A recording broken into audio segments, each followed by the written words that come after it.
Mirëmbrëma dhe mirë se vini në ora e fundit. Protesta e Sali Berishës zgjati më pak dhe kishte më pak pjesëmarrje se ajo e 2 javëve më parë. Por fishek zjarr dhe molotov kishte boll për të shkaktuar mbi 16 të lënduar mes policëve. Sali Berisha i quajti ata bandit, megjithse mes civilëve i vetmi i lënduar ishte një operator dhe ai nga radhët e operatorëve për shkak të molotovit të protestuesve. Berisha atestoi sërish durimin e militantëve që ishin përgatitur për kilometrin e fundit, duke u caktuar datën e protestës tjetër në 20 shkurt. Simbolike me rrëzimin e bustit, por edhe një ditë pas firmës së Ramës në Washington për bordin e paqes për krah presidentit Trump. Kilometri i fundit s'ka fund. Protesta opozitare nisi europiane përfundoi me molotov e fishek zjarre. Fillimi me zërat moderuar. Poeti revolucionit Agron Gjekmarkaj u pasua nga më të votuarit e Tiranës dhe Durrësit, Ilir Ali Mehmeti dhe Aulon Kalaja. Në fund, gjithmonë zjarrin e sill doktori, dhe doktori duhet t'u shpjegonte demokratëve metaforën e kilometrit të fundit. Fituam një betejë shumë të rëndësishme, por nuk kemi fituar ende luftën. Jemi në kilometrin e fundit, por mos harrojmë se kilometri i fundit kërkon dhe përpjekjet më të mëdha.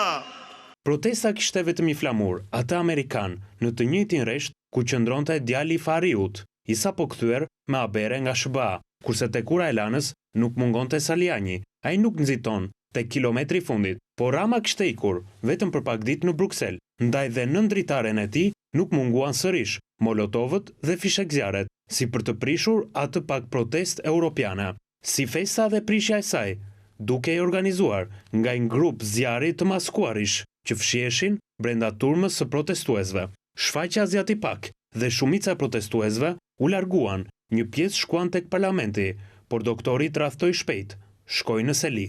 Edhe para parlamentit nuk munguan molotovët e fishek zjarret për të mos kursyer edhe një operator televizioni që mori flak ndërsa xhironte. Në total u lënduan 16 efektiv policie, jashtë rrezikut për jetën. Bashkë me ta edhe deputeti i Partisë Demokratike Bledion Albati, i cili, sipas pamjeve nga protesta, ishte pjesë e grupit të zjarrit që sulmoi policët. E megjithatë, kaosi i doktorit zgjati vetëm 2 orë nëpër Tiranë. Nga selia e PD, ai akuzoi policët si bandit dhe vlerësoi demokratët si të vetëpërmbajtur. Për protestën e radhës, Berisha ka gjetur një datë simbolike për vjetorin e rrëzimit të bustit të Enver Hoxhës. Në datën 20 shkurt është dita jonë, dita e fitores, ndërim të gjithë protestuesve. Fitore, fitore, fitore! Kjo datë ka një simbolik edhe më të thellë. Më 19 shkurt në Washington do të firmoset marrëveshja për bordin e paqes në Gaza, ku me shumë gjasa, kryeministri Rama do të jetë me presidentin e SBA, Donald Trump. Një ditë më vonë, Berisha do të protestojë në Tiranë, në bulevard. Kur të protestojë, Rama me siguri do të jetë në gjumë me orën e Amerikës ose në avion për Tiranë. Kur të jetë në zyrë, bulevardi do jetë pastruar, por betejë për kilometrin e fundit do të vazhdojë. Po për sa kohë, atë e di vetëm Berisha. Demokratët me gjas do të duhet të presin dhe pak. Mirë, do doja që në këto momente të shkoja në një komunikim të drejt për drejt me kolegen Joana Çallaku pranë spitalit të traumës për të mësuar më tepër në lidhje me shëndetin e të lënduarve në këtë protestë. Joana, mirëmbrëma, si paraqitet gjendja e të lënduarve në këtë protestë të opozitës ditën e sotme? Emiliano, mirëmbrëma, atëherë dhe sipas përditësimit të fundit nga Ministria e Shëndetësisë, ABC News mëson që gjithsej në protestën e opozitës të thirrur mbrëmjen e sotme përpara kryeministrisë kanë mbetur të lënduar 21 persona. Konkretisht bëhet fjalë për 19 efektiv të policisë, një është deputet i Partisë Demokratike dhe një qytetar pra protestues. Në fakt sa i takon gjendjes shëndetësore të 21 të lënduarve mbrëmjen e sotme, konkretisht 19 efektive të policisë, 10 prej të cilëve kanë marrë trajtimin e duhur spitalor në spitalin e traumës dhe më pas janë larguar në banesë për shkak se gjendja shëndetësore është paraqitur fatmirësisht e mirë dhe nuk kanë pasur probleme, ndërsa 3 efektiv vijojnë të jenë në shërbimin e djegje plastikës në qendrën spitalore universitare Nën Tereza për shkak të plagëve të marra kryesisht në gjymtyr, pra në pjesën e duarve dhe në pjesën e këmbëve nga molotovët e hedhur në këtë protestë, ndërsa sa i takon deputetit të Partisë Demokratike Bledion Albati është larguar nga spitali spitalit Ramës në gjendje të mirë shëndetësore pas trajtimit të marrë sipas protokollit mjekësor. Pra kjo është edhe gjendja shëndetësore e të plagosurve të lënduarve mbrëmjen e sotme në protestën e opozitës. Më herët kemi parë edhe ministren e punëve të brendshme zonjën Albana Koçiu të shoqëruar edhe nga drejtori i përgjithshëm i policisë Ilir Protës, të cilët kanë ndjekur ecurinë e gjendjes shëndetësore të efektivave, qoftë në spitalin e Traumës, po ashtu edhe në qendrën spitalore universitare Nën Tereza. Në fakt do doja të ndaleshim konkretisht edhe tek fjalimi të cilën ka mbajtur zonja Koçiu për mediat pas vizitës së efektivave të lënduar mbrëmjen e sotme në këtë protestë. Është e drejta e punonjësve të policisë shtetit të reagojnë dhe unë i kam kërkuar drejtorit përgjithshëm të policisë edhe institucioneve njëzbatuese që të veprojnë në këtë rast dhe të mos hezitojnë për të nxjerrë dhe për të vendosur përpara përgjegjësisë të gjithë ata të cilët sot u bën pjesë e një dhune barbare ndaj punonjësve të policisë së shtetit. Qëllimi vetëm i protestës së sotme ishte të godiste punonjësit e policisë së shtetit.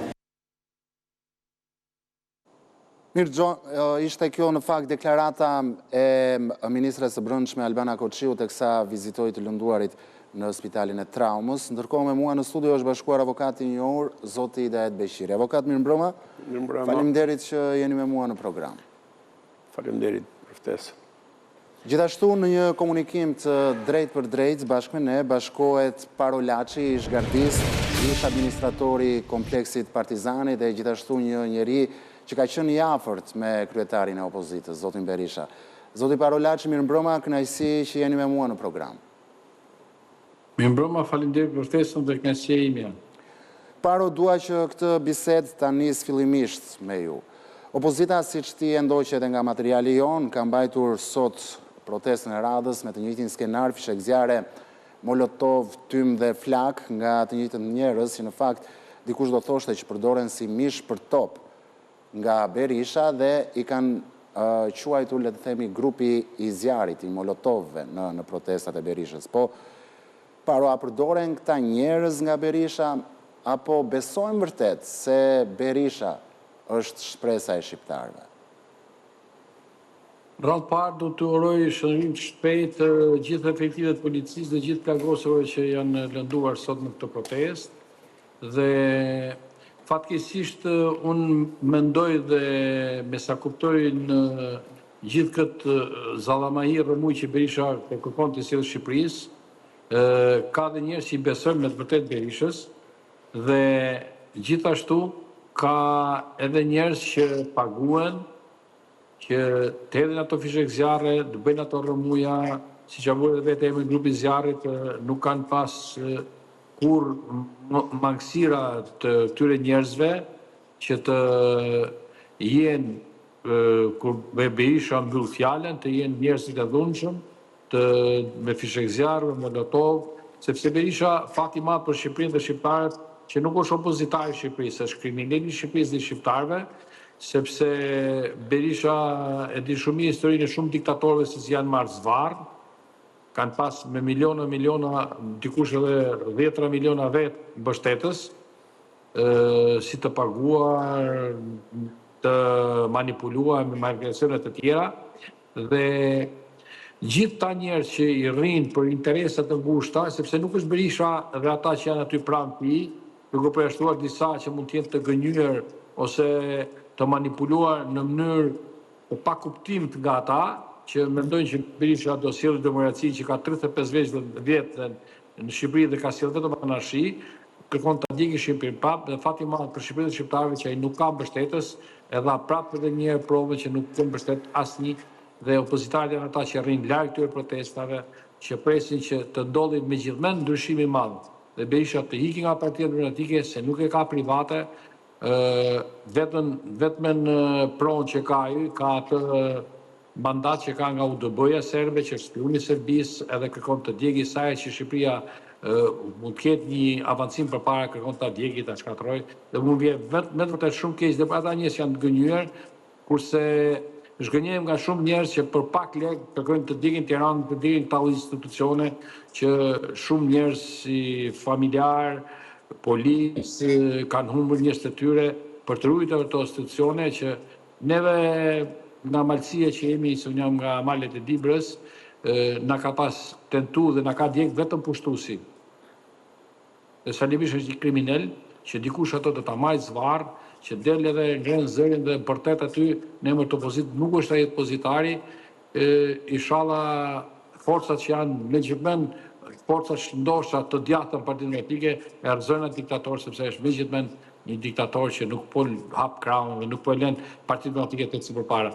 Nëse Berisha hap krahun dhe bëhet një votim i drejtë dhe PD-n e kryeson njëri ndershëm që është tamam për demokracinë në Shqipëri, janë shumë njerëz që i mbështeten, si unë dhe miqtë mi, bëhemi përkrahëse e forcave që të argëzojmë mbase këtë mangësinë që se ka një mangësinë e regjim për të argëzuar. Berisha të rrëzohet për vetë e herë, nga ne i themi të kthehet përmbys dhe mos i merret haku. Avokat, ndërkohë Berisha sot avokat ka thënë se ka parandaluar me sukses grushtin e shtetit dhe në shkurt do të çlirojë Shqipërinë nga diktatori, teksa sot policët i ka konsideruar bandita. Por dikush do pyeste pse shqiptarët dhe opozita gjithashtu nuk po arrin dot të çlirohen nga Berisha. Po, ne kemi thënë, kemi theksuar edhe në këtë studio që Berisha ka mbështetje të fortë. Mbështetjen e fortë në radhë parë, ai ka paranë e madhe që u ka grabitur Shqipërisë dhe shqiptarëve. Kemi të bëjmë me njeriun më të korruptuar në planet, me njeriun që sundon sot, si pasurit shqiptarëve që ka marrë, qoftë me ato 500 ca fabrika e uzina e tjera, që i shiti shumicën e tyre për skrap, po pasaj që bëri dhe trafiket të ndryshme me to, a i zotron, një pasuri që është shumë e madhe se 4 miliard dolar, dhe a i këto i pastron vazhdimisht. Unë bëj një parantez, asistova në një bised aty fiks të Gjukatë e Tiranës përballë një farmaci Agimi, që fliste njeri me një që ishte në Itali, dhe i thoshte, po që deshe ti, që do t'i 5.000 euro që t'kanë dhe në këta? Po unë tha, i do bje 50 veta në Italia, tha. Ata, a duan, tha, që të pres biletën, unë që do vi me traget, a do hangë këtu ata, a do bëjnë, tha, ka që më dhanë, tha. Do me thënë, çdo njeri që vjen aty në atë protest paguhet, dhe pagesa është e majme, dhe ta vinë, mish për top aty. Risia e kësaj proteste ishin që, nëse në protestën e parë ishin 3.000 pjesëtar të organizatës kriminale të Berishës, këtë radhë ishin 500 më pak, se ishin 2.500 këtë radhë. Dhe kjo është një lajmë, që përbën lajmë, është lajmë i mirë. Por 300 prej këtyre, na 500 që ishin firo, 300 prej këtyre ikën në Shqipëria. Edhe nuk vinë ata në Shqipëria sa tjetë saliu këtu. Pse? Sepse ata prisin që kjo është radhën e parë do binde Rama. Mirë po Rama nuk ra. Tani sot do hidhësh Rama në lanë, mirë po Rama ha drekën atje me Antonio Kostën, kryetarin e Parlamentit Evropian, i cili e merë kryetarin e qeverisë shqiptare dhe e trajton si një figurë madhore, do më thënë dhe si një personalitet për Europën, jo me për Shqipërinë, që është nder për Shqipërinë dhe shqiptarët. Dhe këta nurihanët e Berishës, këta shojnë e ëndra në diell, e këta thonë, e ka situatën e vështirë Rama, e 5 ditë ka, edhe po ikën Rama e tjera. Mendojnë se duke bërë stuhin gotë këta gazetaruce, analistet tjera të Saliut, edhe këta mendojnë se iku Rama kur është në kulmin e shkëlqimit ti, kur është në kulmin e shkëlqimit të 83 deputet, kur është në kulmin e shkëlqimit ti që tashme nuk është nevoja me, a i ta demaskoj Berishën e ti thot je klyshi Serbis, që ti thot je krye krimineli këti vendi, je tradhtari mi mathi kombit shqiptar, se këte ja thonë Parlamentin Europian të huajt Saliut, si që tha jo kryetari atje e seancës, ullu tha, e dim tha, si ti tha, edhe Vučići prisin një loju tha, ullu tha, të ndërprijet fjalla, nuk përkthesh me ati tha, kështu që në një situatë t'il, pra, në një situatë t'il, na ky njeri ne do kemi dhunë, edhe kjo dhunë u duk sot, por është fatkeqësi e madhe për organet tona të drejtësisë. Unë do thoshja, e dëgjova me vëmendje, të lutem vetëm një minutë, e dëgjova me vëmendje ministrin e brendshme, edhe tha që kam folur me drejtorin e policisë shtetit, që këtë dhunë barbare tha duhet të ndëshkohet, sepse policia shtetit për turpin e saj, në vend që t'i dërgoj këto denoncime që ben, sot për 19 policë të vrarë po ngellun tentativ, dhe të tërë ata që kanë bërë këto vepra që do arrestohen, të vend për tentativ vrasje, për motive të dobta, edhe mos dalin në Burgus atje djeta, ata i qojnë protest, thonë, mori në një protest të dhunshme. Po se është protest të dhunshme, ti është tjetër nën protest të dhunshme. Vrasja është tjetër, ti i vrave ata. Ata janë të vrarë sot, ata tre janë të djegur sot. Këtu është... Kishin dhe 3 prej efektive kishin djegje të rënda. Përparo, pse Berisha kërkon në protesta rëmuj? Dikush do thoshte që kërkon viktima. A është ky qëllimi i tij?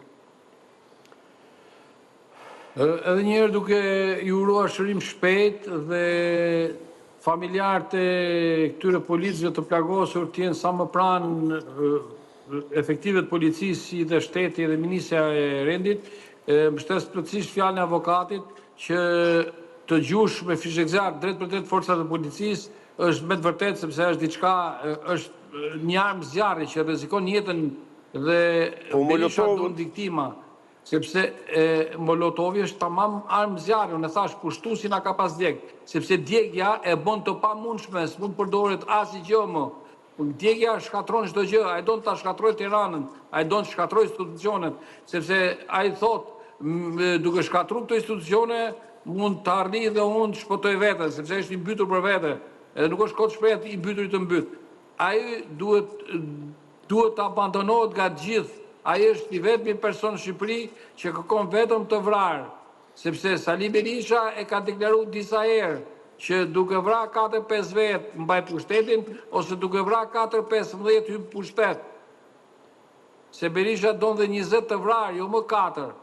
Edhe i don po në bulevard 20 të vrarë. Duke pas 20 të vrarë, mendon që do të japi një imazh në botë që Shqipëria po digjet, Shqipëri po vritën, është faj me fjalë të imazh të mirë që Rama ka, si që tha dhe avokati në botë, në Europë, kudo, ky do të thotë që ky po por a e din shumë mirë, unë kam qenë një pjesë e stafit Sali Berishës, kur nga 97-a, 98-a deri në 2005-ën ne shkoshim për çdo institucion evropian, për çdo eurodeputet duke lavdruar Sali Berishën. U shqeshim gjithmonë me një propagandë nga Partia Demokratike, në qendër që ne ishim dega në Bruksel, duke lavdruar Berishën, duke shah sistemin e Fatostanës, që vetëm e vetëm Berisha të vitën pushtet. Dhe ai njeh shumë mirë këto mekanizma dhe është, si thosh, kampioni botror mund të jetë që pastaj janë dhe këto rrjete spionazhe anti-shqiptare, greko-serbe, që ndihmojnë që humbjen e tij don ta kthejnë triumf. Po si mund ta kthejnë triumf? Mbi gjakun e shqiptarëve.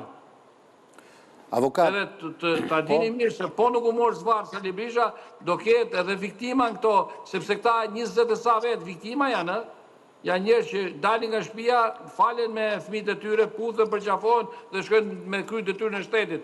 A është viktimë, përfundon ke spitali traumës, ke djegja, ke plastika. E kuptoni se ai sot ka vrarë njerëz.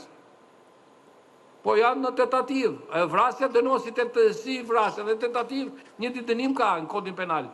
Me fjalë, është ai që ka dhënë kësaj bande kriminale që kanë marrë sot emrin grupi i zjarrit për të djegë Shqipërinë, për të djegë Tiranën, për të bërë këtë anarshi edhe për të vrarë njerëz. Megjithatë, avokat, sot në mesin e të lënduarve ka qenë edhe një deputet demokrat, në Albatin, mos gabon.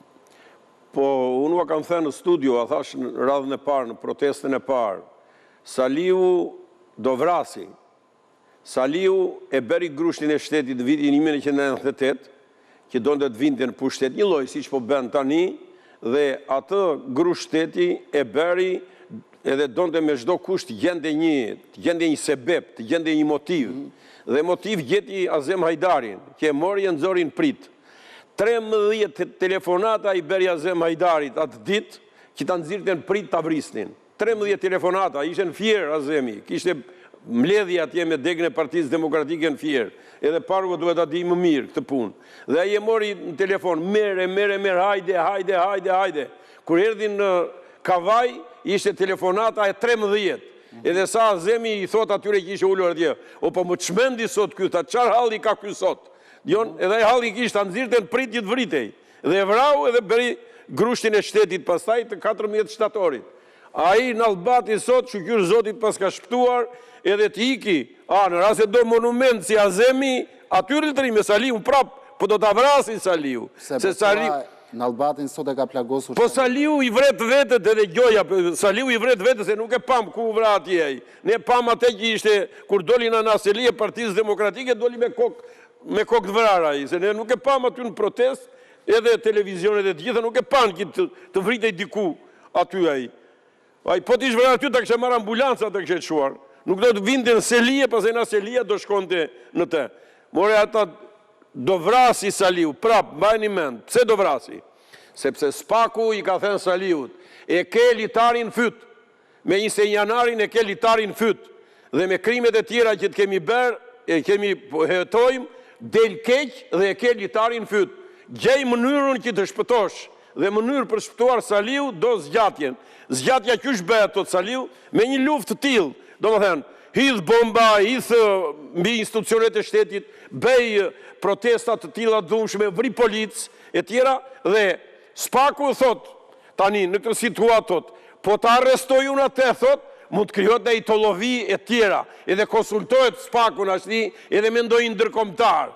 Dhe ndërkombëtarët i thonë që po mirë nuk e keni menduar keq juve. Lerjani edhe ca litarin, domethënë, edhe lerjani edhe ca litarin sa të bëhet një gjullurdhje madhe këtu dhe nga ana tjetër pastaj ne na del kryeministri i vendit dhe ajo është shenjë shumë e mirë, shenjë pozitive, që edhe ajo që një deklarat me të vërtet e një burri serioz shteti e Edi Ramës Pardije, kur tha, keni një garant këtu, tha, dhe garant jam unë, është edhe mashorancë aktuale sotme. Po, edhe shqiptarët e besojnë këtë gjë, kurse 98-ën nuk e besonim do të 97-ën këtë gjë, dhe pse se besuan shqiptarët bënë rebelimin, edhe muarën armët në duar dhe vajtën e futën të qenë, Sali Berishën atje mbyllun në kotesin e pulës e rindën si im tramaksur, edhe thosha marë më qonin në Itali, edhe qoj familje në Itali. Po tani, derisa kemi një zot, e kemi zotin, edhe jemi të bindur që kemi me të vërtet zot, e do në dali zot në Shqipërisë dhe Shqiptarve. Por amal duhet në dali zot Spaku, duhet në dali zot organet gjyqësore, duhet në dali zot seksioni i Partisë Demokratike në gjykatën e Tiranës, të cilës, kur t'i ven këta 20 atentatorët që vranë 19 policët, do t'i nxjerrin gjitha burgu seksioni i Partisë Demokratike atje në gjykatë e Tiranës. Mbajni mend, pas nesër, shikojeni juve, se do jepni lajmet juve, kur t'i nxjerrin ajo. Tak, ikni, u abet mirë, vristi sa më shumë policë. Paro avokati përmëndi Spakun, por dhëndri i Berishës, jam Arbër Maltezi, jo më larkë se ditën e djeshme, ka sulmuar Spak për dosjen Partizani, ku akuzohet bashkë me Berishën për korupcion, duke e konsideruar atë si një gjyq politik që po i bëhet atyre në këtë çështje. Ju vetë, si e konsideroni këtë çështje, pasi keni qenë dhe administratori i ish kompleksit Partizani, dhe për të qenë me i drejt për drejt me ju. Qëfar u ka vjedhur familja Berisha, shqiptarve, dhe qëfar urdhrash ka dhënë Berisha në kohën e tij dhe kush e ndjek atë sot? Atëherë, gjithë shqiptarët e shohin shumë mirë vjedhjen dhe korrupsionin masiv që ka bërë Berisha me dhënien e vet. Është më i prekshëm kompleksi Partizani sepse ishte një ambient sportiv ku stërviçin fëmijë që t'ishin pra një klubi, të edukonin me sportin, ku a i mbylli atë kompleks të tovi pallate. Sali Berisha dhe Dhondri Berishës mund t'i bëjmë presion Spakut, por si që kanë luftu dhe shumë njerëz, unë kam bërë një luft me drejtësinë, sepse nuk leçosh ambientet, kam bërë dhe burg vetëm për këtë motiv. Shumë shpejt Dhondrit Berishës dhe Berishës do t'i bëj një denancim në gjykatën e ku ai po gjykohet si një denancim, si dëmtuar me fjalë në partë, i dëmtuar në një proces penal, do t'i kërkoj një dëmshpërblim në partë civile. Do i kërkoj nga gjykata që t'jem pjesë, po përgatitem që unë ta bëj këtë kërkesë, dhe i bëj thirrje gjithë shqiptarëve që janë dëmtuar, atyre shqiptarëve që fëmijët e tyre mund t'jenë me 10 ato që mund t'i drejtohen se gjykatës, mbasi gjykata do pranoj ose s'do pranoj, me ngritjen e këtyre ambienteve ai ka hedhur rrugë shumë fëmijë, hodhin rrugë klubin Partizani, ku tentuan dhe tifozët bashkë me mua, unë isha atëherë presidenti Partizanit dhe isha si thush administratori dhe i ambienteve, na kanë vjedh klubet ambiente sportive, na kanë vjedh natën me polici. Nuk besoj se ka bo vakinë në një vend botës që policia na thete zyrat, na thete ambientet e hotelit Partizani, na mblidh të gjithë ato mobile që ne kishim të i shkatronte dhe për gjithë anë i kthete zyrat duke në mos me na lënë me forcë me hyrë në ambientet tona. Dhe ne atëherë kemi denoncuar prokurorinë e Tiranës, po ishte pafuqishme prokuroria atëherë sepse ishte Sali Berisha, i rrif të gjoksin Çin Begeja dhe thoshte që edhe ai do ta paguaj këtë gjë. Thoshte këtu është Sali Berisha më të madh, mbajnë mend gjithë tifozat, e mbajnë mend gjithë shqiptarët, e mbajnë mend gjithë. Këtu është Sali Berisha. Prokurorët thoshin është rrezik real për jetën sepse është Argita Berisha, e thoshin më të madhe.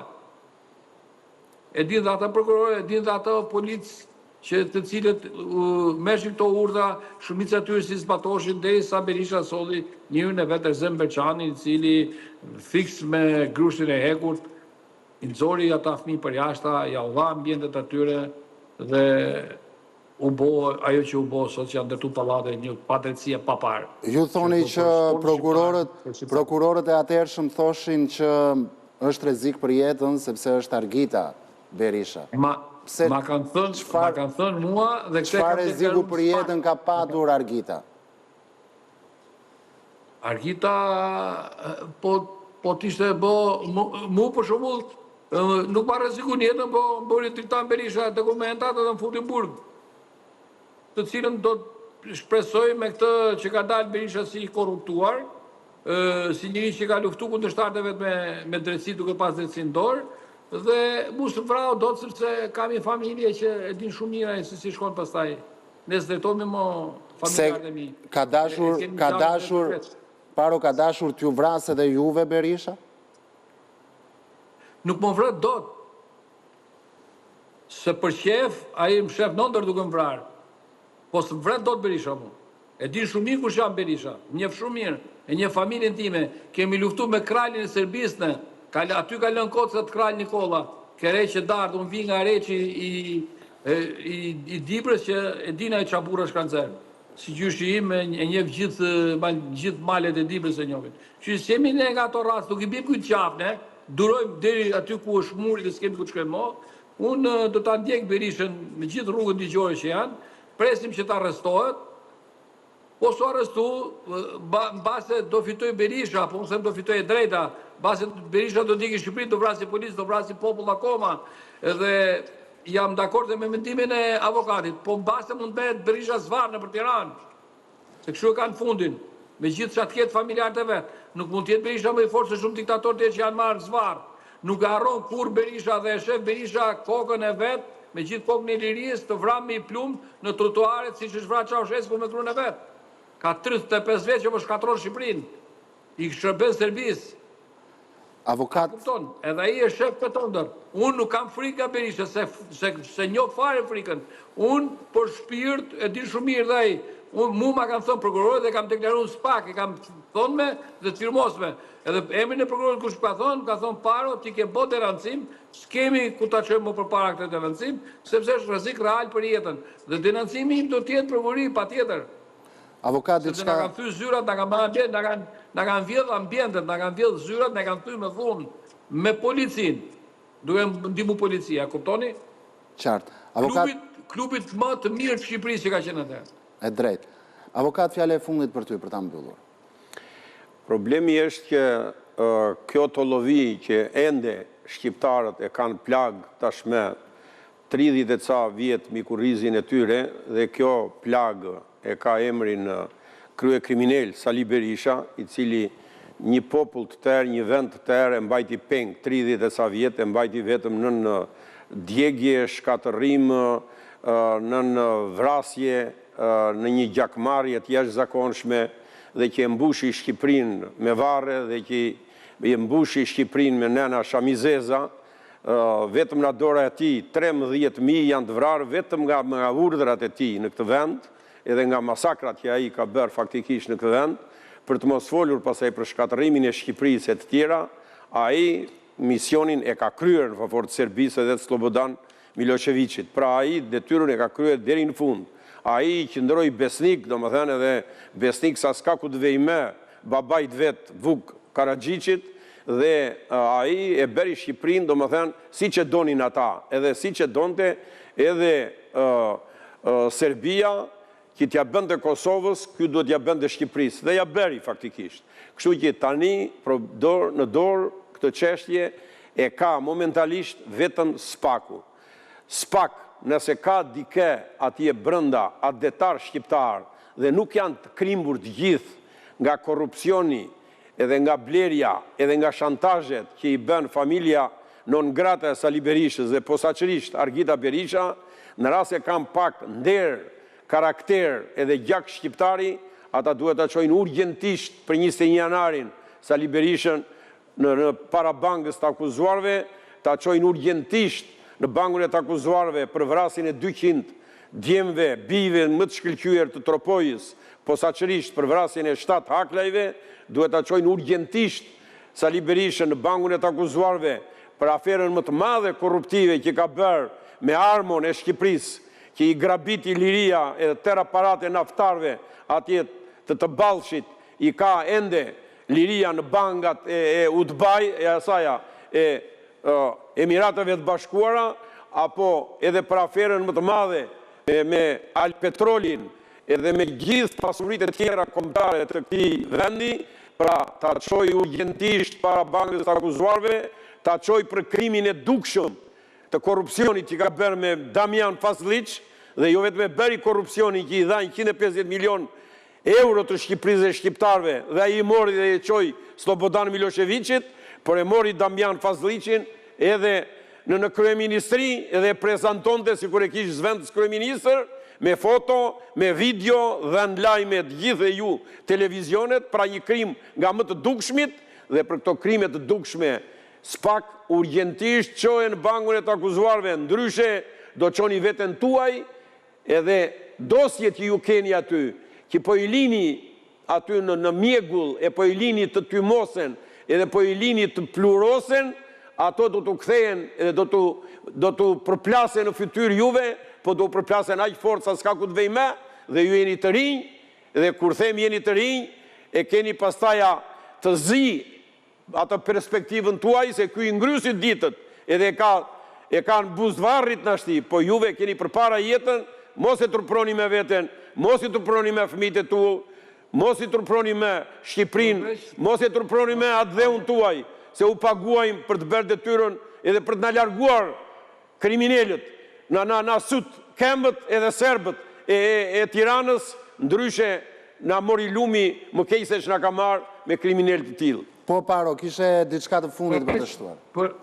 Përveç Sali Berishës, avokat, kemi harru pa prek Shkëlzenin, Sy Bajame. Po familja është e gjitha kriminale, është një familje kriminale. Do shkoj Burg sepse ka bo vrasjen e Gërdecit, ku më ka vrarë familjarët mi me Mbjemo Laçi që i ka fitu në Strasburg gjyqin, edhe klanet Sali Berishës e pengojnë që ai do më shpërblehet. Me një fjalë, Sali Berisha duhet pagoj, edhe i biri duhet pagoj, edhe familje duhet përfundoj më keq, sepse aq liga ka bërë. Dhe gjithë ta njerëz që Berisha sot i ka drejtu për me vra policë shqiptar, ta policë janë herojt e Shqipërisë dhe shqiptarve, duhet i dalin sot institucioneve, dhe këta njerëz që marrin urdhër, sepse është e dukshme, ta njerëz direkt pas fjalës Berishës nezin flakadanët, nezin flakën, qëllojnë kundrejt policëve, molotov kundrejt policëve. Kush janë policët? Janë armiqtë e Shqipërisë, apo është ky serb që i biri Serbisë, ky është fiksi i biri Serbisë, dhëndri Serbisë, që jep urdhër për me vrasë shqiptarët. Po jo vetëm kaq, Paro, se të ndërpres një minutë. Jo vetëm kaq, por këta policë që ju muar jeta sot, ai që u doq, se ai u doq si gjalli sot atje, edhe tani vete atje në sallën e operacioneve plastike, pra ata konsiderojnë të vdekur sot. Në rast se drejtoria e policisë së shtetit nuk e qonë denoncimin, kallëzimin për vrasje mbetur në tentativë, le të vinë familjarët e këtyre policëve tek ne, tek mua, le të vinë, se do ta bëjun kallëzimin penal kundër Sali Berishës dhe kësaj organizate kriminale që vrau 19 policë sot. E le ta mbylli spaku për të dojë. Faleminderit Është avokat. organizat kriminale dhe mafioze, sepse kur një organizat kriminale që merr urdhër nga dikush dukshëm para gjithë kamerave që me sulmu policë dhe sigurt ta njerëz janë të paguar, sepse dim ne si funksionojnë këto, me fjalë Berisha është i koka e mafjes që paguan dhe vend dispozicion instrumenta financiare për me vra njerëz.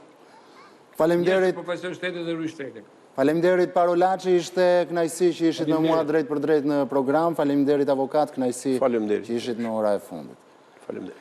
Mirë, dua të ndaj me ju edhe disa zhvillimet e tjera. Një mësues në Tiranë është pushuar nga puna pas ankesave të disa prindërve se ai në vend të lëndës u mësonte fëmijëve parime ekstreme me sfond fetar. Mësuesi i anglishtes Dritan Zaimi, i cili predikonte për Zotin në klas, nuk jep më mësim në shkollën publike 9-vjeçare Gustav Mayer në Tiranë. Po e ndryshuar. Nuk na ka ardhur asnjëherë. Na thoshte për Zotin, po bëjnë me mësues të ndryshëm anglisht. Megjithatë, mes prindërve dhe gjyshërve ende ndjet shqetësimi për deklaratat e tij tronditëse. Nuk dim tash nga ministria që mund ta lejojnë të jap mësim në shkollë tjetër apo jo. Kudo që të shkoj të njëjtën gjë do të bëj. Ai person vjen edhe i fut në gjak fëmijëve, idhuni nga kati 5 e kam provuar vetë. Për të gjithë shqetësuar jemi aty. Sa fëmijë humbën jetën. Shoqë që s'po dëgjoj më të gjë. Shoqë që s'po dëgjoj më. Se u bën me fiksimet gjithë njerëzit deri ku u bënë fëmijë, u vriu kasol dhe u vriu ande vriu këtë. Po ndodhi prapë kjo është. Si mund të vdes robi dhe të ngjallet prapë? Si mund të thosh një fëmijë? Jo të gjithë prindrit kishin ndjeni për rastin, disa e morën vesh pasi ngjarja u bë publike. S'di për çfarë u ngjall tani po, se pastaj po e rrisin fëmijë. Të tjerë kanë mësuar më herët prej fëmijëve. Madje disave ju kanë treguar se po të flisje për Zotin, mësuesi i vlerësonte me 10. Për Zotin, e bën për Zotin, kështu për Zotin pa e mbri një 10. Mënyrën se si përpiqej të indoktrinonte shumë prej fëmijëve kanë ende në mendje. Kjo nxënëse e klasës së 4 tregon se shqetësimin ja kishte shprehur dhe mësueses kujdestare. Më ka thënë do jam hedhur nga balkoni, kam provuar dhe vet, jam ngjallur prapë, prandaj jam këtu ku jam. Ju a thoshte në orë të mësimit? Po, në orë të mësimit, na vuri dhe muzikë. Bëm 4 orë mësimi vetëm me juvaj. Dhe jam e para që kisha reaguar te klasa që kisha thënë për mësimin. E kam pyetur mësuesin, a ka ndodhur kështu apo kështu? Është drejtoria apo po e bën tina? Se nuk e kishin bërë asnjë këtë mësim. Dy prindër shqetësimin e tyre paraqitën pranë drejtorisë së shkollës, e cila sipas Ministrisë së Arsimit, pas verifikimeve dhe administrimit të materialeve të përdorura nga mësuesi në orë të mësimit, i përcolli rastin Komisionit të Etikës, i cili i largoi nga puna mësuesin e anglishtes. Por megjithse Dritan Zaimi nuk jep më mësim për shkelje të rregullores dhe ligjit, sipas të cilit shkolla është laike dhe nuk duhet të promovojë fe të caktuara. Deklaratat e tij kthyen në vëmendje raste të ngjashme në vitet të shkuara që përfunduan deri me vetvrasje. Për shkak të akuzave të rënda, ABC News pyeti Ministrinë e Arsimit për përfshirjen e organeve hetimore në zbardhjen e ngjarjes. Ajo la të kuptohet se për momentin nuk do ta bëjë një gjë të tillë. Në polici tha mburime për ABC News, aktualisht nuk ka një denoncim për mësuesin e anglishtes. Situatë kjo që lë të hapur dhe mundësinë e rikthimit të tij në institucionet arsimore. Kryeministri Rama bëri sot një tjetër reagim të ashpër, një ditë pasi e quajti pretencën e prokurorisë speciale, një përpjekje për të varrosur së gjalli 4 ish liderët e UÇK-s. Rama postoi një pjesë të fjalës së prokurorit që akuzonte Thaçin si manipulator të diplomatëve të huaj, shoqëruar me cilësimin idiot ndërkombëtar.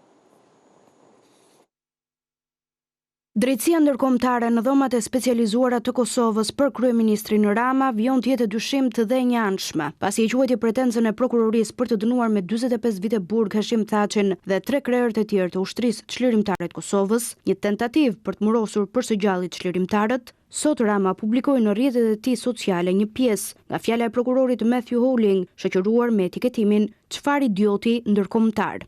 Ajo që nuk kuptojnë James Rubin, Wesley Clark dhe ndërkombëtarë të tjerë, është që Thaçi ishte i aftë të maskonte atë çka po ndodhte në realitet. Në pjesën e zgjedhur nga kryeministri, prokurori Olling raporton për mashtrimin që sipas tij Hashim Thaçi ka bërë ndërkombëtarëve, duke i gënyer për veprimtarinë e UÇK. Kjo ka qenë gjatë seancës së kësaj të martë thelbi argumenteve të prokurorisë, duke kërkuar t'i nxjerrë 7 dëshmitarët e mbrojtjes së Thaçit si të panjohur drejt me realitetin në Kosovë.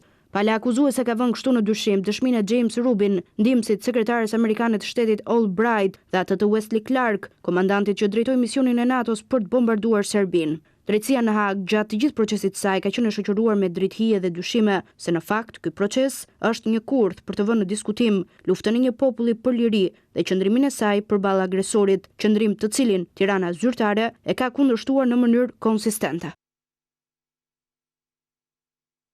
Kredite e këqija në banka kanë rënë në nivelin më të ulët rekord në 12 vite. Sipas Bankës së Shqipërisë, niveli i UA-ve që nuk shlyen nga kredimarrësit në 2025 ka zbritur në 3.8%. Kjo është arritur falëritjes aftësive paguese të qytetarëve dhe bizneseve dhe për këtë ka ndikuar rritja ekonomike si dhe rritja e pagave. Përmirësimi dhe përshtatja e mjedisit me kushtet për andarësimin e Bashkimin Evropian do të kushtojnë rreth 10 miliard euro. Ministri i Mjedisit tha se nuk do të ketë kosto shtesë për bizneset. Sipas tij është kërkuar një periudhë ndërmjetme që sektori privat të përshtatet me standardet e Bashkimit Evropian për mjedisin. Koha e përshtatjes mund të shtrihet deri në 5 vite pas antarësimit në Union.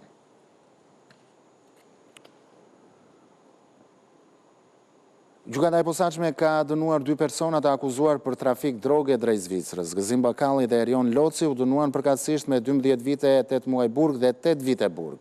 2 drejtuesit e grupit kriminal sipas PAK trafikuan drogë të llojeve të ndryshme për 6 vite. Udhëheqësit e agjencive federale përgjegjëse për kontrollin e emigracionit dhe doganave në Shtetet e Bashkuara shpjeguan veprimet e tyre në Kongresin Amerikan. Institucionet teksuan se në urdhrat e administratës Trump kishin vepruar në përputhje të plotë me ligjin. Udhëheqësit e 3 agjencive federale përgjegjëse për kontrollin e emigracionit dhe doganave në Shtetet e Bashkuara mbrojtën këtë të martë veprimet e tyre në dëshminë përballë Kongresit Amerikan, duke deklaruar se në urdhrat e administratës Trump ata kishin vepruar në përputhje të plotë me ligjin. Në qendër të diskutimeve ishin operacionet e mëdha të kontrollit të emigracionit në qytete të shumta, përfshirë Minneapolis, si dhe protestat masive të qytetarëve kundër veprimeve të mira agjentëve federal. Gjatë këtyre demonstratave, 2 qytetarë amerikanë të cilët u bashkuan protestave u vranë nga agjentët e emigracionit, duke shkaktuar reagime të forta në mbar vendin. Gjatë seancës, ligjvënësit demokrat kritikuan ashpër politikën e represionit presidentit Trump. Qeveria dhe agjencitë që përfaqësohen pranesh kanë treguar përbuzje totale ndaj ligjit dhe kushtetutës, deklaroi deputeti demokrat Tim Kennedy. Seanca u zhvillua ndërkohë që Kongresi po shqyrton buxhetin e Departamentit të Sigurisë Kombëtare, nën të cilin funksionojnë 3 agjenci pas vdekjes së 2 qytetarëve amerikanë nga agjentët federal në Minnesota. Financimi i departamentit skadoi pikërisht këtë të martë të 10 shkurtit, duke rrezikuar paralizimin e disa shërbimeve. Para Komitetet për Sigurinë e Brendshme të Domës Përfaqësuesve, udhëheqësit e agjencive theksuan arritjet e tyre në fushën e kontrollit të emigracionit. Kreu i policisë kufitare Rodney Scott nënvizoi se hyrjet e palishme në Shtetet e Bashkuara kishin qenë më të ulta se kurrë gjatë vitit të shkuar. Kreu i përkohshëm i policisë së emigracionit Todd Lyons tha se agjencia ka kryer 475.000 deportime në vitin 2025, ndërsa shtoi se ata vetëm po përmbushnin detyrën e dhënë nga presidenti Trump. Pas deklaratave hyrëse të 2 zyrtarët u përballën me një seri pyetjesh nga ligjvënësit demokrat. Deputeti Dan Goldman kritikoi agjencinë e emigracionit dhe doganave dhe praktikat e saj, duke i quajtur ato anti-amerikane dhe thjesht fashiste. Udhëheqësit e këtyre agjencive nga ana e tyre dënuan sulmet kundër agjentëve të tyre. Demokratët kërkojnë një reformë rrënjësore të Agjencisë së Emigracionit dhe Doganave, duke përfshirë ndalimin e mbulimit të fytyrës nga agjentët dhe detyrimin për të marrë urdhër gjyqësor për arrestimin e një emigranti. Ata kanë paralajmëruar gjithashtu se mund të bllokojnë miratimin e buxhetit të Departamentit të Sigurisë Kombëtare për vitin 2026. Operacionet e disa prej agjencive përfshirë atë të emigracionit dhe doganave mund të vijojnë përkohësisht fal fondeve të miratuara vitin e kaluar nga Kongresi, por shërbimet e tjera si ato të agjencive që merren me fatkeqësitë natyrore mund të ndikohen dhe të ndërpriten. abcnews.al është adresa jonë zyrtare në internet, ku ju mund të klikoni për të lexuar të gjitha lajmet në kohë reale dhe po në kohë reale na dëgjoni në frekuencën e radios ABC 105 FM. Vetëm pas pak vjen Leontina Nika me Pas Mesnate. Ju ftoj ta ndiqni.